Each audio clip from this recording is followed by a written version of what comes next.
Next guest, too. She dominated the 80s and 90s with hit songs like Lost in Your Eyes and Electric Youth. And I am so happy to catch up with her. Please welcome Debbie Gibson.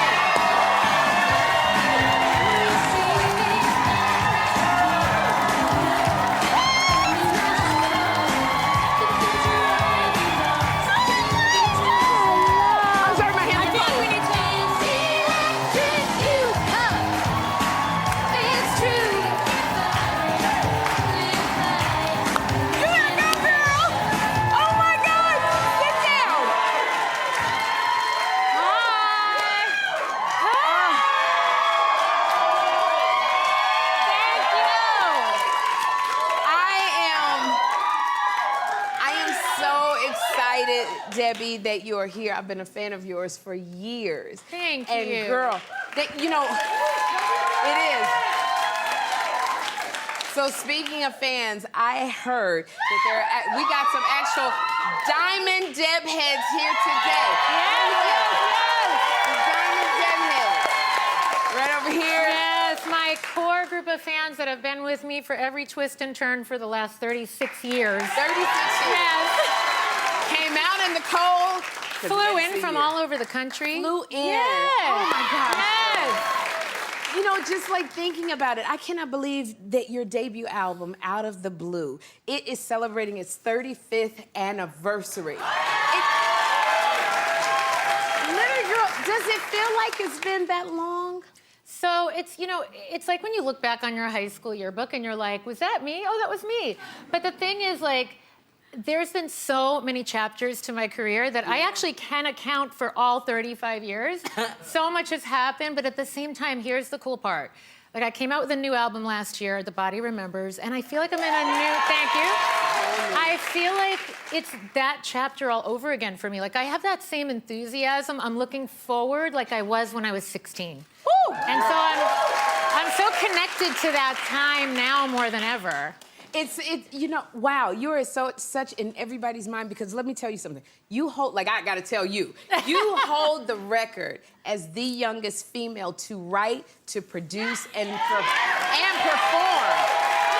your #1 hit song, Foolish Beat. Now, it's so funny because nobody else is taking that title. Are you surprised that you still hold that title? I am so surprised. Like, my ego loves it, but my female songwriter soul wants to give that torch to the next young girl who's going to do that.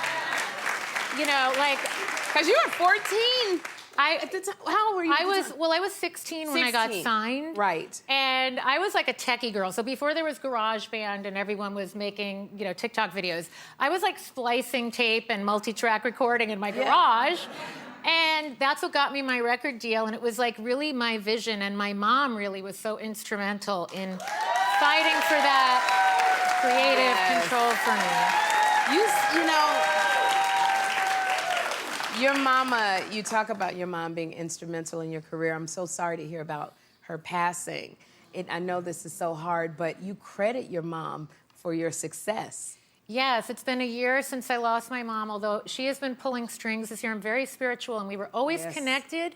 But the thing about my mom and I, we were like twin souls. We were put on this earth with this world vision for my music. Yes. And I couldn't have done it without her. I mean, I wasn't going to be this teenager, like, traipsing around the country, getting myself out there and myself heard. She was crazy enough in the best possible way to take me around to the clubs and the promoters and the radio stations when you had to go shake every program director's hand in this country. And we were in the trenches together. Yeah. And apart from being a momager, she was just a badass female record executive. Yes.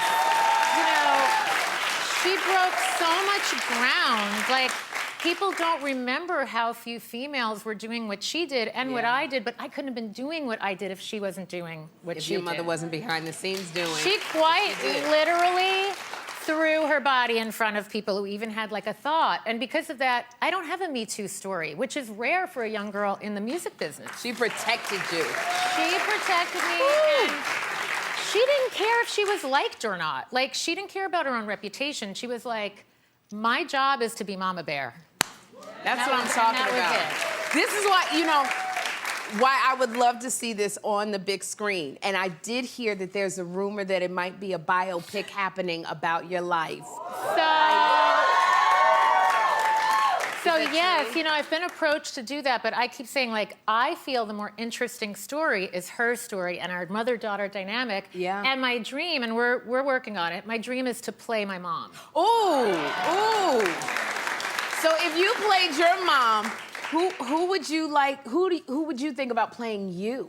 Ooh, you know, I would love to find the great unknown sitting somewhere in Middle America or in any country who's like me, who's sitting there wide-eyed with those showbiz dreams and like really kind of like break somebody new to kind of have that same dynamic that my mom and I had. I think that would be really great. That would be very cool. Very. I can't wait to see. Now, there's no unknowns that don't know you. Is it true that Mariah Carey slid into your DMs? Mariah Carey? What happened? She did. Like, we've always supported each other and we've always like commented on posts or whatever. But then like she sang me Only in My Dreams in a DM. She's always said to me, because we both grew up on Long Island, we were both young, and she always cited that, you know, it was inspirational to her when I got my deal, and she was like, oh, I remember when you're only in my dreams. And in that great breathy Mariah riffy tone. Yeah. I mean, I have the DM. I've saved it 15 different ways. I'm trying to figure out how to get her to let me remix it or something, because like it's so good. But she's a sweetheart. She's the real deal. Yeah. Debbie, you just have not stopped working. You have been so busy ever since you started. What is next for you? Ooh, but yeah, I mean, listen, I'm from New York, so whenever I'm back here, I'm like, I've done a ton of Broadway and all that, but right now I'm into my pop moment. Yes. So I am going to be dropping some news in a couple of weeks, but I'll just say, Diamond Deb heads, get ready to travel again. And listen, like, my team and I are working backwards from 2024, because that's the Electric Youth 35th anniversary. Yes. So for me, that's when I'm going to do more international stuff again, and I'm working on some... Get it, girl. Yeah, thank you. Getting that passport ready. But working on some more TV movies and dropping a new single soon. I'll announce that Love Don't Care. I'm dropping Love Don't Care. It's a really fun dance vibe. You've got to hear it. I can't wait to hear it. I'm envisioning you like having a dance party in your dressing room before the show. We will do that. Maybe you'll have to come do a Guaranteed. cameo in the video. Okay, girl, don't be making promises to me, girl. But I'll be there. The immediate future, and I mean it, the immediate future is we're celebrating my dad's 80th birthday this weekend in Florida. Happy birthday, Dad. Yes, oh my Daddy God. Joe. So my sisters and I are hopping a flight and going and celebrating him in all his glory. Debbie he Gibson. sang on my holiday record with me. He did. He sure did. Girl, I just love you so much. Thank I you. am so glad you're here. Thank you so much. I want to thank our friends at Solitaire Grand Harvest for this nostalgic catch-up. I love playing this modern take on the classic card game because it keeps your brain sharp with lots of cool mini games and challenges. So get in on the fun and scan the QR code or visit the App Store or Google Play. I think I saw one of my dogs run by in that. That is so funny. Or you can download Google Play and you can download the free game and enjoy some much-deserved me time. And I promise it's a good time. Debbie Gibson, thank you for being here. Sherri, thank you so much. I'm so happy you came. And your hair